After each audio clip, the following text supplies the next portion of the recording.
and throttle up. Discovery Alpha, go for deploy. Butch and everybody in the shuttle program, the crew is go for launch. Roger, nice to be in orbit. We have followed in their footsteps to get us where we are today.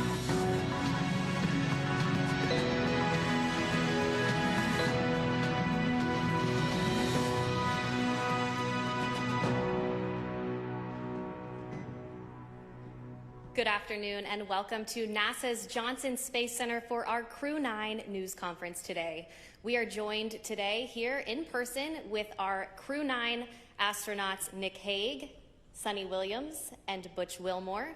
We'll be taking questions from here in the room and on our phone bridge, but before we do that, we'll kick it off with some opening remarks from our crew. Nick, go ahead. Thanks, Courtney. Wanted to kick off with words that would describe what the Crew 9 mission meant, and I think ultimately it's unique, like every spaceflight mission tends to be, and you don't know exactly how they're going to play out. But I think that the Crew 9 mission, when it comes to it, it highlights to me safety and the importance of the mission and the balance of those two. As you all know, back in the early fall, NASA was balancing the safe return of Suni and Butch with the need to continue the mission that's been going on board the space station for 2.5 decades up there, performing research for the benefit of humanity. And so there was a decision made to send Alex and I up with a couple empty seats and integrate Butch and Suni into the crew of Crew 9. And then bring them back at the end of a long-duration spaceflight mission. And so we sit here today, minus Alex, who's recuperating in Russia right now with friends and family, thankfully. And we sit here as a testament to the success of that mission. So I look forward to answering your questions. Suni? Yeah, sure. Just wanted to say thanks to Nick and Alex for coming up and getting us and bringing us home, and thanks to so many who prepared us for our mission. The commercial crew program with NASA and Boeing, as well as SpaceX, really got us ready to go. All of the trainers here at Johnson Space Center, the mission control teams all over the country, in Florida to California.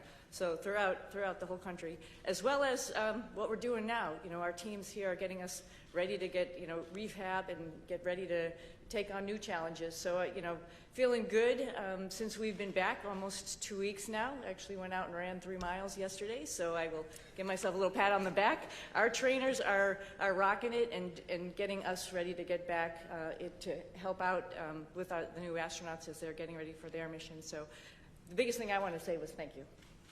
Thank you, Suni. Let me start off with an analogy, a sports analogy. This very difficult job that we take part in, it's a team sport. It encompasses organizations throughout NASA, throughout the country, coming together. The Commercial Crew Program, headquarters, the International Space Station program, working together day in and day out behind the scenes, diligently to make all of this work together. And then you couple that with a nation that comes together and it cares about the human spaceflight program and prays for us and what's taking place. It goes beyond understanding, honestly. And then this organization also is incorporated into an international organization that reaches beyond our own borders and brings in the world like no other organization on or off the planet. And I can tell you, it's simply a privilege to take part in all of that. All right, thank you all for your opening remarks. We will go ahead and start taking questions now. If you're in the room, please raise your hand and we'll be sure to get a microphone over to you. If you're joining from our phone bridge, please press *1 when you're ready to enter the queue. And due to the high volume of questions today that we are receiving, we ask that media start with 1 question, and if we have time for a second round, we'll come back around to you. We'll start here in the first row with any questions. Mark, go ahead. Mark Strassman, CBS News. Welcome back, everyone. Good to talk to all of you again. We're meeting in this auditorium for a reason. There are roughly 60 news outlets represented here, another 120 or so on the phone. Butch and Suni, have you been surprised by the continuing and intense interest in your space saga? I would have to say yes, absolutely. It's interesting. We go and launch, and we knew it was a little bit unique, obviously, first time flying on a new spacecraft. So yeah, that was interesting. But then life goes on up there. And I mentioned yesterday, we pivoted and we are International Space Station crew members, and we're doing what all of our other friends in the astronaut office do, is go and work and train and do amazing science experiments up on the International Space Station. So, I think you sort of get maybe a little bit tunnel visioned in what your job is. So, it's, do your job type of thing, right? And so you're not really aware of what else is going on down here. I hate to say that, maybe the world doesn't revolve around us, but we revolve around the world, something like that. But, I think we were just really focused on what we were doing and trying to be part of the team and making sure we pulled our weight for the team. Of course, we heard some things, and I'll let, obviously hand this off to Butch, heard some stuff from our friends and family that people were interested and wondering what was going on and concerned about our health and all that kind of stuff while we were up there. But, we were just part of the team, doing the job, filling in wherever we could, and then knowing that there's rotational flights, and we will be coming home eventually on a rotational flight. So, no, I don't think we were aware to the degree. Pretty honored and humbled by the fact of when we came home, like, wow, there are a lot of people who are interested, very thankful, very amazed that we could hopefully be one positive element to bring people together. Yeah, I don't know that there's much I could add to that. Just thankful for a nation that cares, a nation that prays, and the nation that is involved in the processes that are important to all of us. Okay, we'll take our next question here in the room. Tom, go ahead. Hi, Tom Costello with NBC News. Again, welcome back. Nice to see you all. Everybody's been thinking about you and worried about you. And I'm wondering, once you got your feet back on terra firma, what's the first thing both of you wanted to do, and were there any foods you were craving after 9+ months? Go ahead, son. Oh, yeah, I wanted to hug my husband and hug my dogs.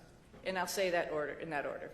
But maybe not. No, I'm just joking. But of course, food, something that's just like for home for me, like something that is very, reminds you of home. And my father was a vegetarian, so I had a good grilled cheese sandwich when I got home. So that reminded me of him. Yeah, certainly embracing the family again, but also the opportunity, and I've already said it a couple of times, is just to say thank you to a nation that got involved in all of this. It makes it special, not just for us, but for I think our nation as a whole. So thank you. All right, we'll take our next question right here in the front row. Thank you. My question's for Suni. When you first got off the plane in Houston, we saw you hug Zena Cardman, and there was a nice exchange. If you could describe what happened and your gratitude towards the crew members who stepped aside so that you'd have seats coming back. Yeah, it's a great observation, so thank you very much. Zena's awesome, Stephanie Wilson, awesome. When this whole thing was unraveling, like my heart went out, because it's just sort of like, wow, you're waiting for your space flight, specifically Zena as her first flight. Like, wow, it's a little bit rough to know that you're going to be moved to a different flight. But at the same time, she is an awesome person, an awesome astronaut. She's going to get the opportunity. And, this just wasn't the right flight for her to be on at that moment in time. And so I just gave her a big, huge hug. I told her that I used her Crew 9 shirt when we were up there for a photo op, but I packed it back up real nicely and put it in her stuff. And little joking aside, I just wanted to really tell her thank you for taking one for the team. And that's what our office is about. But she needed to have that acknowledgement. Okay, we'll take one more question here in the room, and then we'll head to our phone bridge. Hi, this question is for Sunita. I'm Jeff Saperstone, by the way, from NBC in Boston. A lot of people in your hometown in Needham, they've been watching this bit by bit, every moment. Yeah, everybody at the elementary school, there was a big watch party for you when you came home. What's your message to them? They've been so anxiously awaiting for you to return. Oh, well, I'm back. First and foremost, we were always coming back, and I think people need to know that, and we're back to actually, share our story with so many people, because, it's like you all mentioned, it's slightly unique, and there's some lessons learned to it, and part of that is just resilience and being able to take a turn that was unexpected and make the best of it, and I think that is the biggest thing that I want to pass down, particularly to kids who think that their life should be the straight arrow to what you want to do, and you're just going to get there. Well, sometimes it takes some turns, some rights and some lefts, and you just keep focused on your goal, and other doors might be open for you. So I think that's the biggest message. All right, we'll head to our phone bridge. Our first question there is from Marcia Dunn with the Associated Press. Welcome back, everybody. Butch, this question is for you. Where do you lay the blame for your Starliner test flight? Clearly, Starliner was not ready to fly when it did. Whom do you hold responsible for everything that happened? Thanks. That is a question that I cannot answer in a couple of comments, but I'll start with me. There were some issues, of course, that happened with Starliner. There were some issues, of course, that happened that prevented us from returning on Starliner. And I'll start with me. There were questions that I, as the commander of the spacecraft, that I should have asked, and I did not. At the time, I didn't know I needed to. And maybe you could call that hindsight, but I'll start and point the finger and I'll blame me. I could ask some questions, and the answers to those questions could have turned the tide. So blame, that's a term, I don't like that term, but certainly there's responsibility throughout all the programs, and certainly you can start with me. Responsibility with Boeing? Yes. Responsibility with NASA? Yes. All the way up and down the chain. We all are responsible. We all own this. And we are, in this business, trust. You cannot do this business without trust. You have to have ultimate trust. And for someone to step forward and these different organizations and say, hey, I'm culpable for part of that issue, that goes a long way to maintaining trust. So we're not going to look back and say this happened or that happened and that person's or that issue or that entity's to blame. We're going to look forward and say, what are we going to use our lessons learned from this whole process and make sure that we are successful in the future. This is a tough business. The analogy about it is it's always a curvy road. It's never straight in this business. And minimizing those curves and being systems and processes in effect to prevent some of these curves is what we have to do as we leave low Earth orbit and go beyond to the moon and beyond that. So we're going to look forward, and that's the focus. All right, our next question on the phone bridge is from Anthony with Spectrum News. Hello, welcome back, everyone. It's nice seeing everyone return healthy and safe. I have a question for both you, Suni, and Butch. Given an opportunity, would you guys go up on Starliner again? Yes, because we're going to rectify all the issues that we encountered. Yeah. We're going to fix them. We're going to make it work. Boeing's completely committed. NASA is completely committed, and with that, I get on in a heartbeat. Yeah, I would agree. The spacecraft is really capable. There were a couple things that need to be fixed, like Butch mentioned, and folks are actively working on that. But it is a great spacecraft, and it has a lot of capability that other spacecraft don't have. And to see that thing successful and to be part of that program is an honor. Our next question is from Jackie with the Times of London. Yes, hello, and welcome back to Earth. I wondered about the stuck, stranded maroons narrative, and to what extent were you aware of that narrative playing out around that down here, and has that been frustrating for you to have to address? Thank you. I'm sorry, that was a little garbled.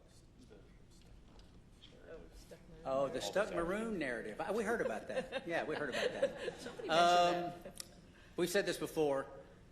We had a plan, right?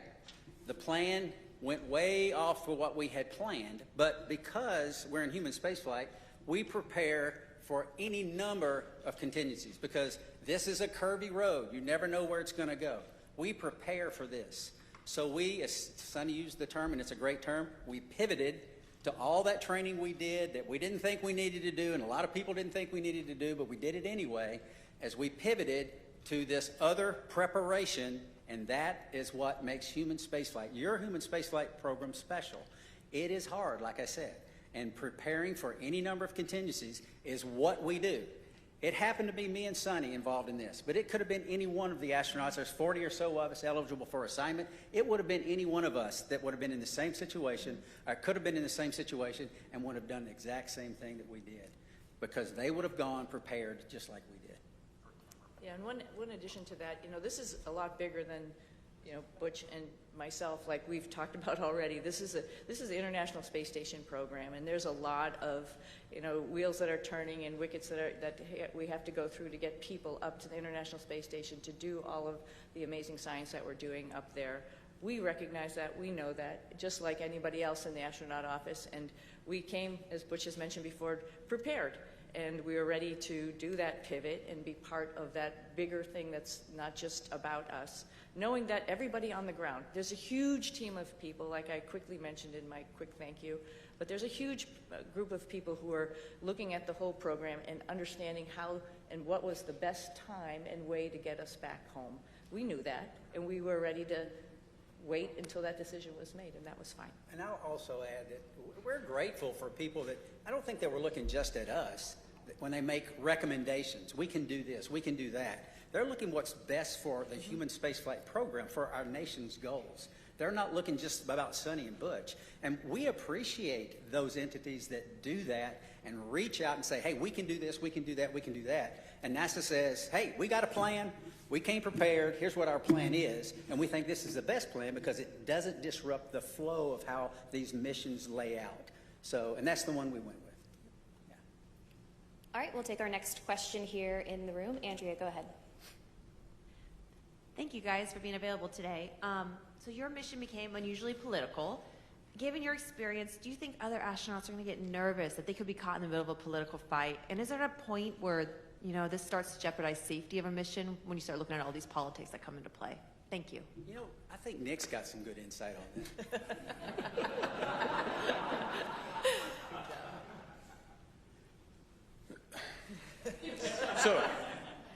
So the way I'd like to answer that is that when we're up there operating in space, you don't feel the politics, you don't feel any of that. It's focused strictly on mission. And if I step back a little bit to the question before, Butch and Suni talk up here, they make it sound like, everybody figured out what they could do with us. The reality is they are highly skilled, very technically competent, and it took everything I had on every day to keep up with them as they're moving along. So they were more than just gap fillers on the station. They were productive, pushing the station mission forward. And Suni was the station commander, so she was calling the shots. So you get in that environment, that operational environment, the politics, they don't make it up there. We are working as a part of an international team that spans the globe and works with half a dozen mission control centers spread around the globe that are talking in multiple languages, and we just figure out how to make it happen. And that's the magic of human spaceflight, is that we can focus on something so positive that pulls people together, and we've been doing that for a long time. All right, we'll take our next question here in the room. Thank you. Hi, I'm Jaywan with KPRC, the NBC affiliate in Houston. This question is for Butch. I actually stopped by your church right before I came here, and I heard that you were still attending your church services from space. Right. Can you tell me a bit about why that was important for you to do? Well, goodness, the Word of God continually infilling me. I need it. My pastors are the finest pastors on or off, in this case, the planet.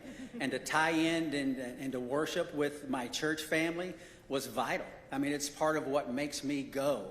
And not only that, I also tied into Grace Baptist Church in Mount Juliet, Tennessee. A buddy of mine is an elder there and a pastor there, and I would watch their service as well every single week. And it was invigorating. It was part of what I need as a believer in Jesus Christ, to continue that focus. It assisted me day in and day out because I need that fellowship, even though it's fellowship from afar.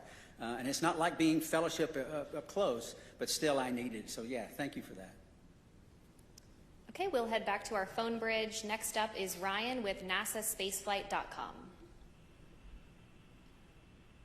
Hi, thank you. For the whole crew, of course, this narrative that's being pushed out has made your mission probably the most popular NASA mission to the general public for as long as I can remember, probably since the retirement of the shuttle. But for the whole crew, do you think this extra attention has been a net positive or a net negative for the agency's sort of popularity and the spaceflight industry as a whole? Thank you. I'll start with this one. Yeah. it's, again, an honor that actually people are paying attention. And I'm very thankful that people are paying attention. And, you know, sometimes good news, bad news, it's just news, and it's good for space exploration, and that's what we're all about.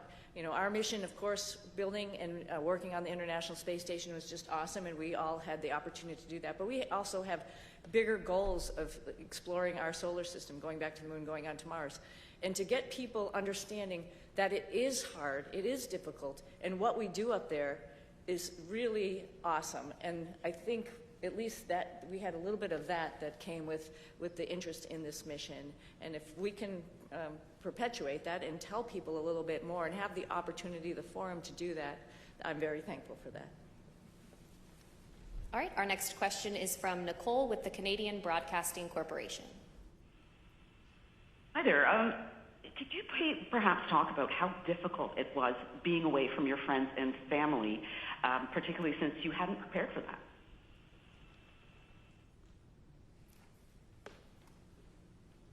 Difficult. Yes, I would say it was difficult. It wasn't in the preparation, but in my family, we talk about these possibilities. We discussed all of this. We never said we were going to be gone for 9 months.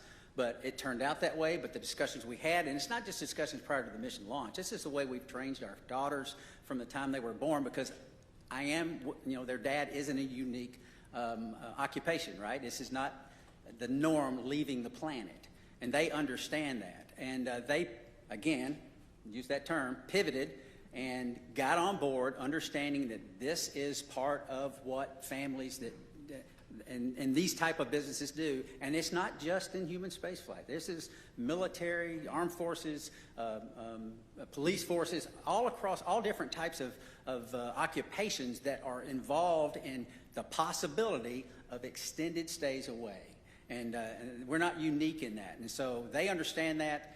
They have friends that have parents in other areas where they've been involved in similar type situations, and all of that came together. And, the Lord's help, we persevered, and they persevered, and I can tell you, I am very proud of them. We'll take another question on our phone bridge and then head back into the room. Our next question is from Tom with Sky News London.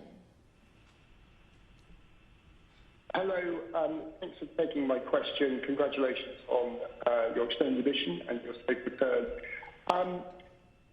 Although the political situation around this will bring a lot of attention to space and to the International Space Station, some of the statements that were made during your stay up there caused embarrassment to NASA, forced them to make corrections to statements. Now that you're back, did the politics around your stay make a difficult situation worse?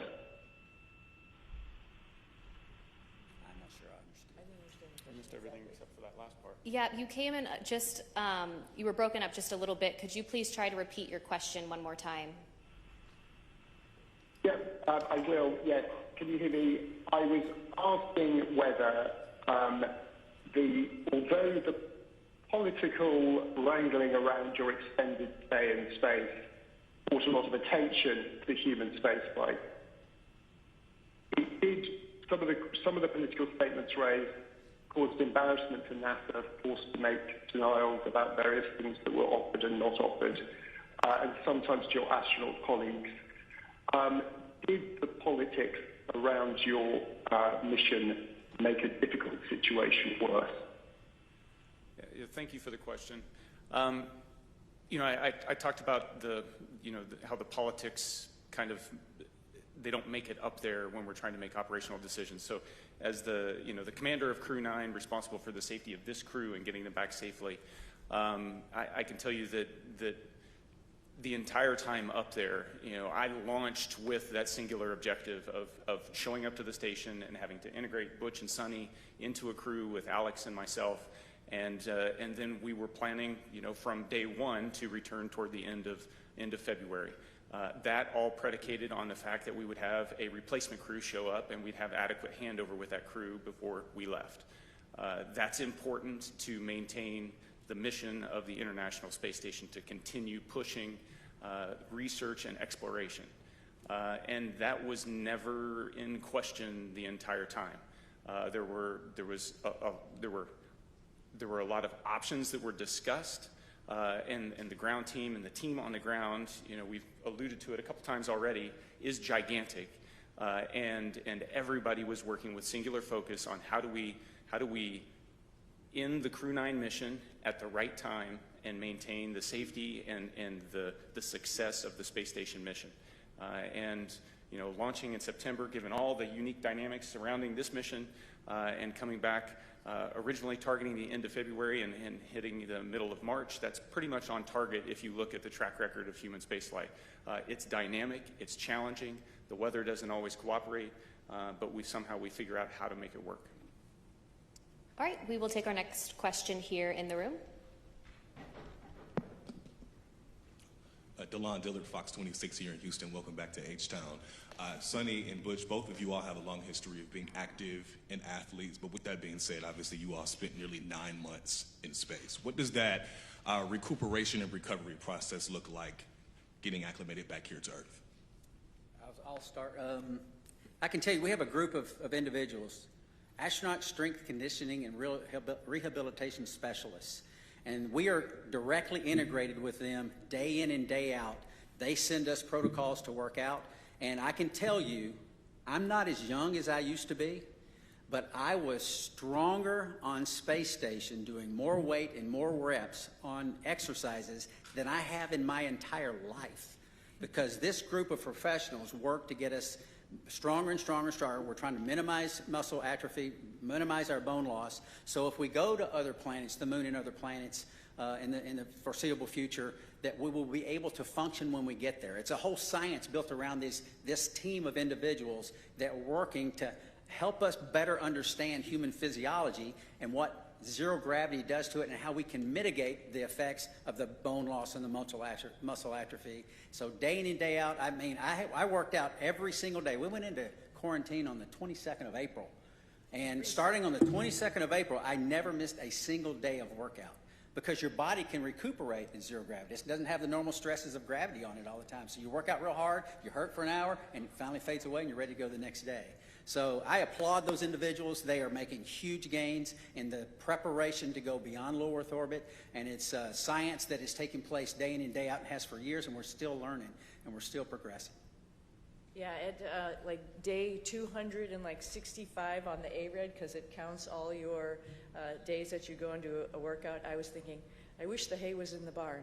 But every single day, just like Butch is saying, you got to get on the machine and work out. And it actually is a really great stress relief to be able to have that time up there and run or bike or lift weights. It's really great. And the folks that Butch is talking about, is along with the nutritionists, really are looking out for us and making sure that when we get back here to planet Earth with gravity, we'll be able to function.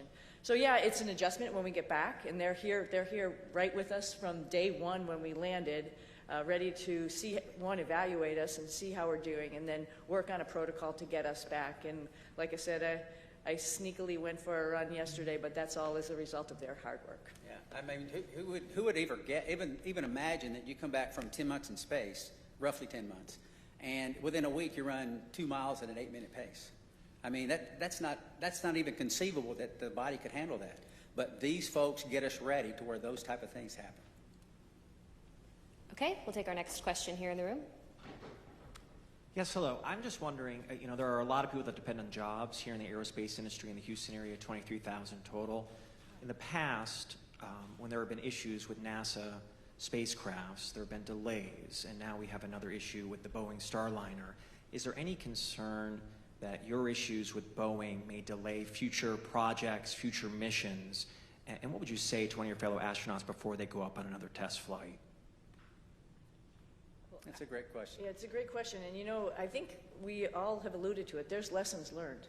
And that's like a piece of hope, right? We're not just sitting here doing the same thing over and over again. And we're learning from every mistake potentially, or maybe a decision that we've made and how we could make that better and do better the next time. When we go to the moon, we won't have an International Space Station to maybe take a stop at. We really have to get it right. And because of our mission, I think that highlighted some areas where maybe we need to work on and get it right for our fellow astronauts. I think they're encouraged by that, right? You learn and you move on and you get better. And I think that's part of the learning process. It's part of the exploration process. I mean, we are scheduled on Wednesday to meet with Boeing leadership, the program managers, senior chief engineers, to discuss some of these issues. They want to come together with us, Sonny and myself, because we lived through this with them, and get on board with what the future looks like. And having flight crew with background in test and acquisition involved in the processes going forward to make sure that we're dotting every I and crossing every T. But still, that doesn't mean that you're guaranteed success in anything. Like we've said many times, this is a tough business. And we're learning all the time to go further and further and further. We'll take another question here in the room. Hi, Ken Chang from New York Times. This is for you. I was just wondering if you could sort of talk about your personal future. Sorry. There's been a lot of talk about this uncertainty about the future of the human spaceflight program, suggestions that ISS should be deorbited in a few years, there should be a pivot from the moon to Mars. How do astronauts feel about these potential changes? And 3 years is a lot longer than 8 months. So we've each been able to do multiple missions to the space station, and I'll let Butch and Suni add on to this. But one of the things that I noticed was a dramatic increase in the complexity and just the weightiness of the experiments that we were conducting this time around on the station since 6 years ago when I was last there. And it just gives you this sense that we are in the golden age of the space station right now in terms of the return on investment and what we're able to do there. And it's not just focused on return to benefit the Earth. It's also focused on enabling all those things that we're going to need as we go to the moon and on to Mars. And so I am really optimistic when I think about the future of human spaceflight. Yeah, I would add on to, it was over a decade since I've been up there last, and I was pretty excited about what was going on. There was a lot going on when we first got there. It was an honor to be working with Crew 8 and seeing all that they were doing and just trying to help them with their stuff, and then being prime, moving up to the prime spots for Crew 9 and Expedition 72 as we took on a lot of experiments ourselves as well as spacewalks. And what the space station is doing to help us in exploration is really encouraging, and it's exciting. And I'm a little envious of the future astronauts. The guys who are coming behind us, they're going to have so many wonderful opportunities to do the same as us, add to that exploration, add to trying to find the answers to the next questions. It's going to be an exciting future. So I'm not worried about aerospace industry. I think there's a lot going on, and it's a great time to be in it. We'll take our next question right here. Hi, Ed Lavandera with CNN. Thanks for taking the time today. When you re-entered the Earth's atmosphere and came back to gravity, can you talk specifically about any kind of weird either sensations or experiences that you've had dealing with that over the last couple of weeks? And more importantly, did you know that you guys had been greeted by dolphins when you splashed out? I can tell you that returning from space to Earth through the atmosphere inside of a 3,000 degree fireball of plasma is weird, regardless of how you look at it. Doesn't matter what type. Yeah, it doesn't matter what type. It's thrilling. It's amazing. I remember thinking about the structure of the capsule and the stresses that it was taking, that was ongoing as the drogues came out, and the whole capsule starts shaking and twisting, and thinking about the stresses taking place and going, wow, I hope those cables hold. And then the parachutes open up, and then you're like, I've said it many times, there's not a better feeling returning from space than the parachutes open and work. And I didn't have the view in front of me, and thankfully Nick did. He had a view of the camera going out right off the top, and he said, 3 parachutes, 4 good parachutes. And I tell you what, it's a great feeling. And it's exhilarating because this, again, I can't help because it's within me. This is our national focus, national goals. We don't do this because NASA decides to do this or this or this. This is Congress and everything coming together to affect a human spaceflight program with a purpose. And part of that purpose includes bringing those astronauts back to Earth. And it's a thrilling ride like no other that you could imagine. And satisfying. And I had requested dolphins as kind of a joke. Yeah. Somehow, someday they pulled it off. Yeah, I just hats off, like Butch said, to Nick for, he was just commentating the whole way down. So there was obviously, we had trained this and gone over it while we were up on the space station and reviewed, but just to hear everything as it was ticking along, it's just really awesome to, like, you can envision it. You had a display, I think there's a camera that goes up, right, to see it. And Butch and I both had a window on either side where we were, and I was watching through the window as much as I could, but then all of a sudden, you know, with the heating, it glazes over, and then you can't see outside. A funny thing that happened, though, after you can't see, you can still sort of see through it. We knew it was daylight, and we knew the folks were coming out to rig the spacecraft, and I see a little tennis shoe sort of going in front of the window, so I'm like, okay, our friends are here getting us ready to get back on the boat, and that was pretty special, too. I didn't see a fin, though. I wish I had saw a fin. Okay, we'll head to our phone bridge. Our next question from Margaret Smith. Hi, everyone. This is Margaret Smith from Worcester, Massachusetts, the home of Robert Goddard. Started it all.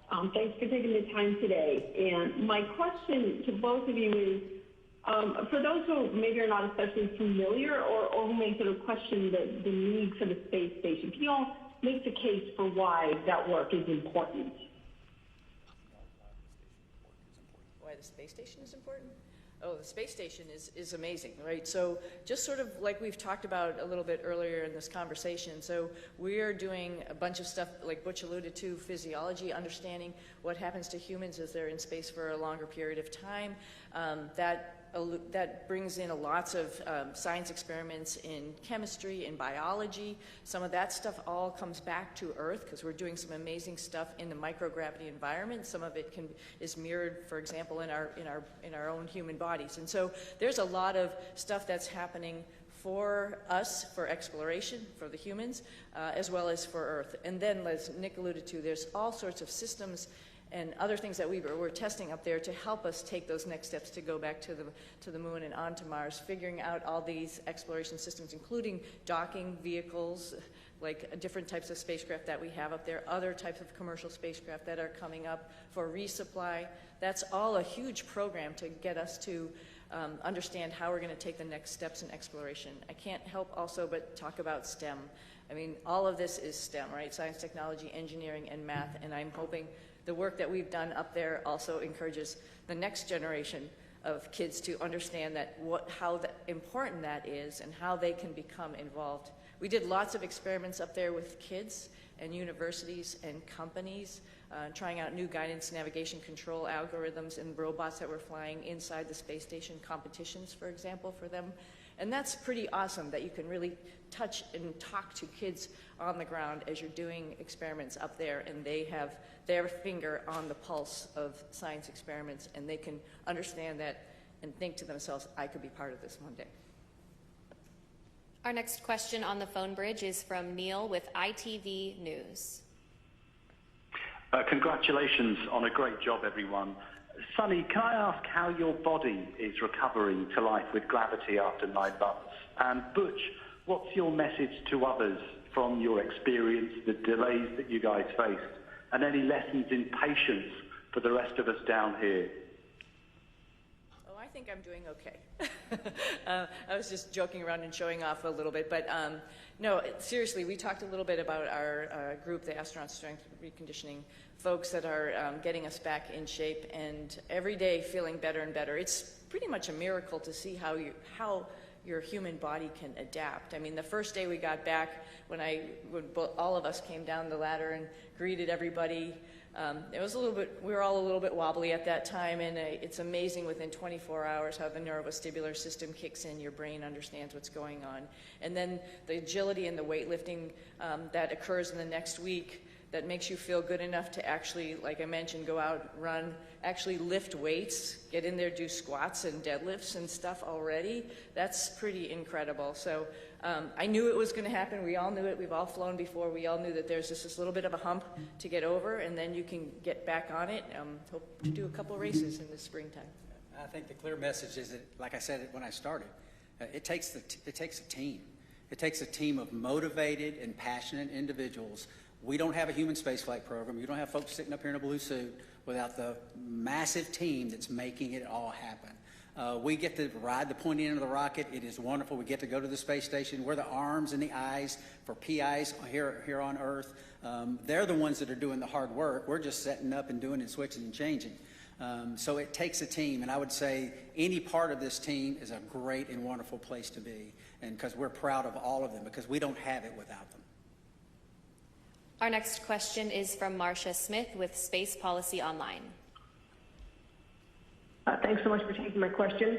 Butch, you mentioned that you were going to be meeting with the Boeing leadership to talk about Starliner, and I'm wondering, are you surprised that after all these months, I mean, it's been almost, 7 months since Starliner landed, that they still haven't resolved all these problems? And will you and Suni be assigned to work with them over these next many months getting Starliner ready? Okay, so a couple of questions there.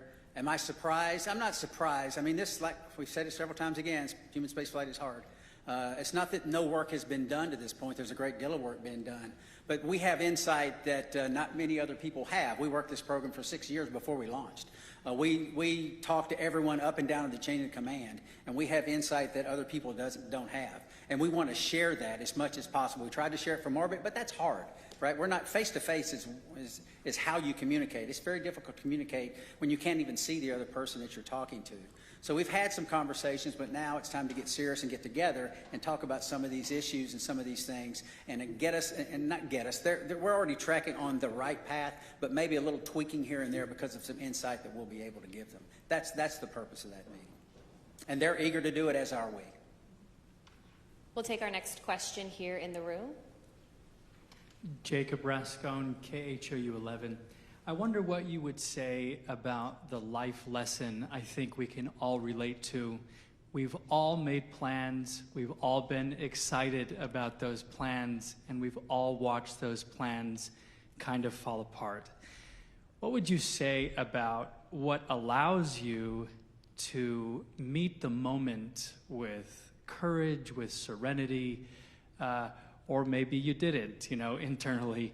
But what would you say about that life lesson I think we can all relate to?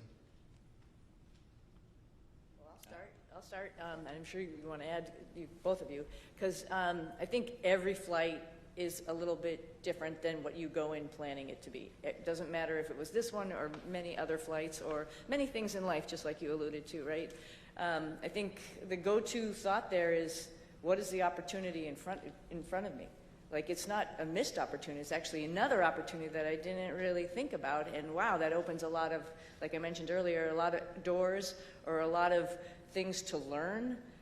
So I think it's great. I think that's the point, I think, of the whole thing, is like, when something doesn't go your way, you just have to take the blinders off and look around you and see what other really great things are waiting for you. And then just take advantage of that. Learn as much as you can while you're wherever you are, whatever your situation is, and move on from there, and then share that lesson. Well, I sort of had a similar question on orbit, and I think my answer would be similar. Life is our life, all of our lives are bound up in many things. For me, and it's faith in my Lord and Savior, Jesus Christ. He is the end-all, be-all. He forgives us. He teaches us when His Word says about being content in all situations, because He's working out His plan and His purposes for His glory and our good. And I believe that because the Bible says that. And that's the message that I lived. We lived it. My family lived it. We taught them these things throughout their lives. And that's contentment. It doesn't mean always happy. It doesn't mean there's no pain. But content and knowing that God's in control, sovereign God's in control, working out His plan and His purpose. And you might say, well, goodness, that wasn't a very good thing. God did that. Well, He's working out His plan and His purpose. I mean, who's lived a life without pain? I mean, no one. That's the nature of existence. Who's lived a life without sorrow? Who's lived a life without challenges? It grows us. We learn from it, and that's the focus that I try to take from it. What's the Lord trying to show me? And what's He teaching me? Because there's so much to learn in life, and there's so much to learn from this evolution. And I think I know my daughters are better off for it, and I'm grateful for that. And I think we are as well. If If there's any additional questions here in the room, please be sure to raise your hand and we'll get a microphone over to you. In the meantime, we'll head over to the phone bridge to Josh with space.com.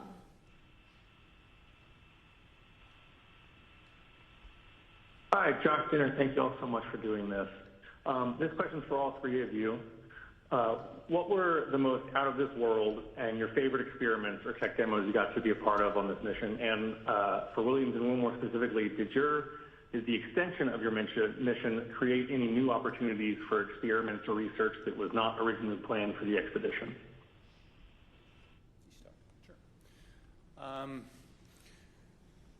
So while I was up there, we performed about 150 different experiments. Of those, the ones that you know the most about are the ones where you end up being one of the guinea pigs in the experiment. So there's about a dozen different experiments where we were doing things to me and seeing how my body adapted. Whether that was a vascular aging experiment where we're measuring how stiff my arteries get because life in space tends to manifest itself as accelerated aging, and so we can better understand how the human body responds to that and hopefully provide some treatments on the ground to help with problems that as you get older you encounter. How our immune system works, did a whole study on the immune system and how my body was responding. Life on orbit tends to suppress the immune system, and why does that happen? We're trying to understand that so that we can help design better treatments on the ground, but also understand how we can support crews that go deeper into space on longer missions. Probably one of the most shocking experiments.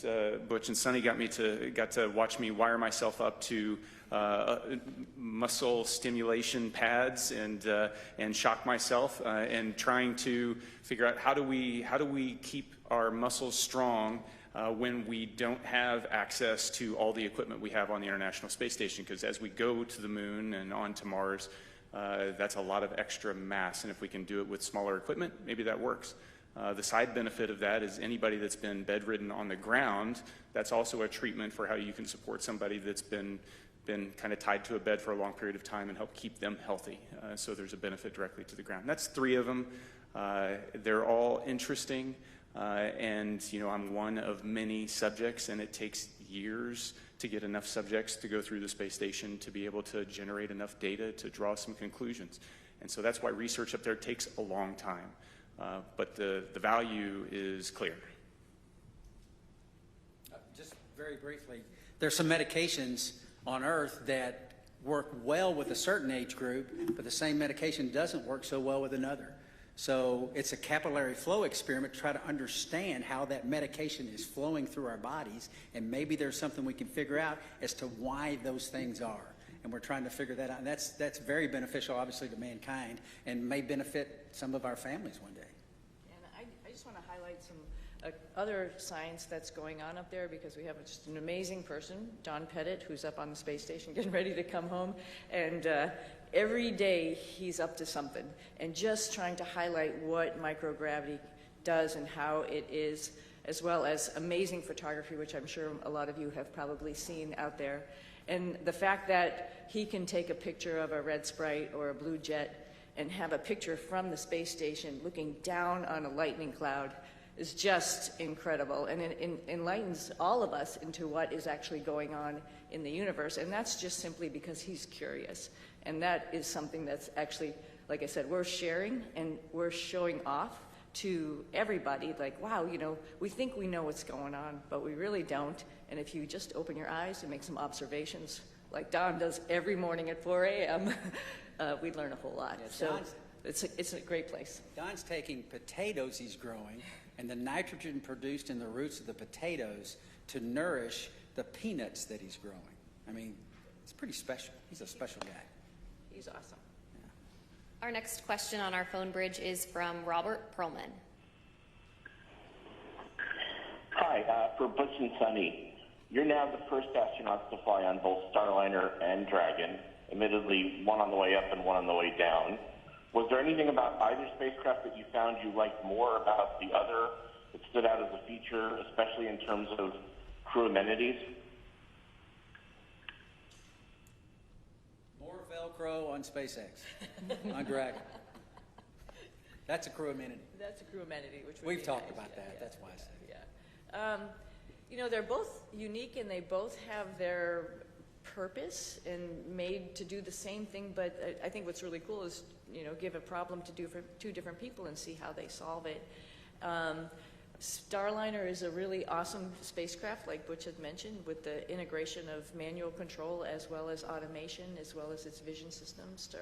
Dragon is a very comfortable spacecraft that tells you what it's doing, which is very nice versus having to interpret displays as we have done throughout the space programs with, you know, former programs, including shuttle. So they're both different, they're both unique, they both have their place in history.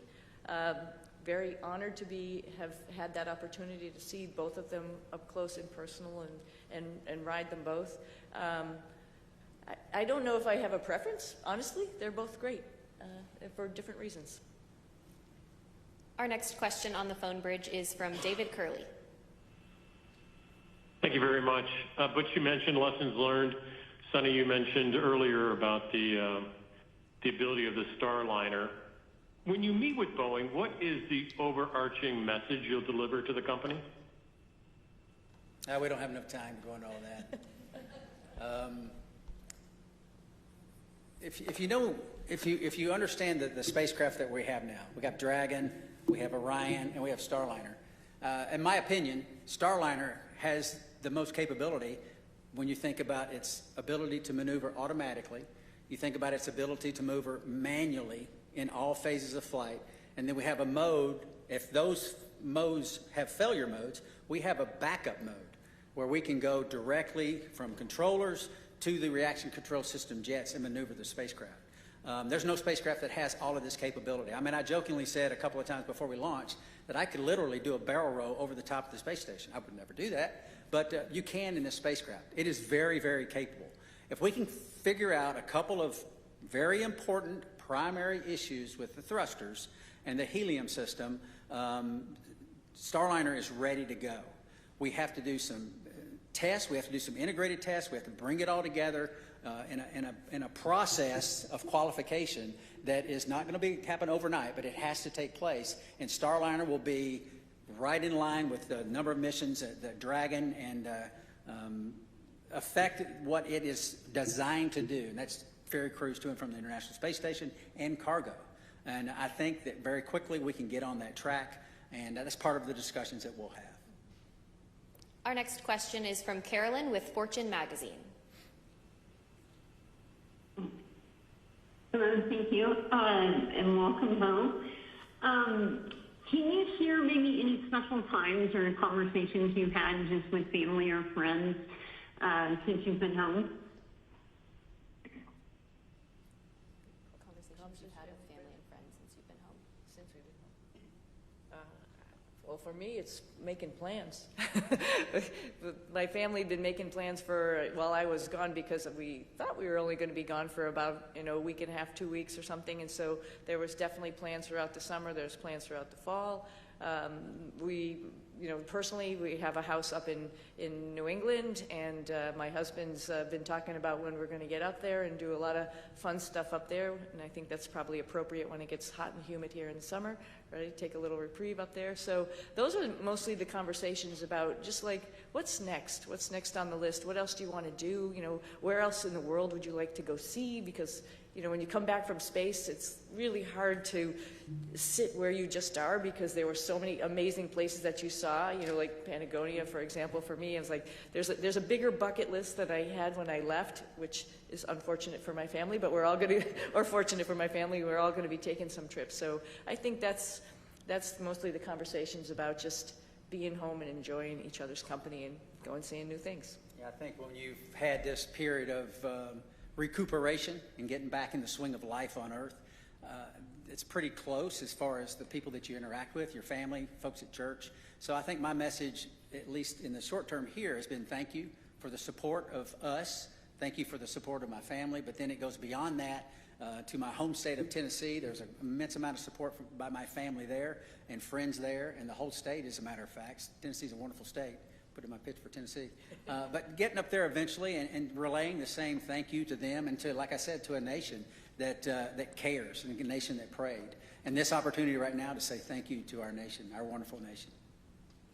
Our next question on the phone bridge comes from Utarish. Go ahead. Welcome, everyone. My question to Suni is that Indian Space Research Organization, ISRO chief, has said that India wishes to utilize your expertise in space exploration. So is there any scope of hope that we can see you working or collaborating with ISRO, that is Indian Space Research Organization, in future? And second part of this question is, while being in ISS and seeing India from space, is there any moment you would like to share? How does India look from space, Tony?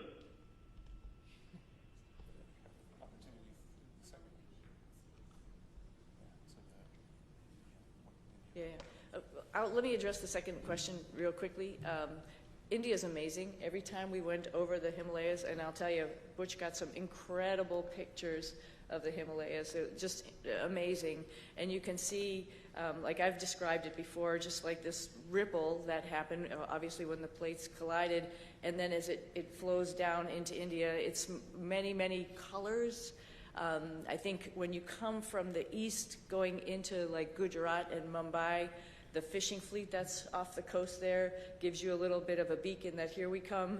And then all throughout India, I think the impression I had was it was just like this network of lights from the bigger cities going down through the smaller cities. Just incredible to look at night as well as during the day, highlighted, of course, by the Himalayas, which was just incredible as a forefront going down into India.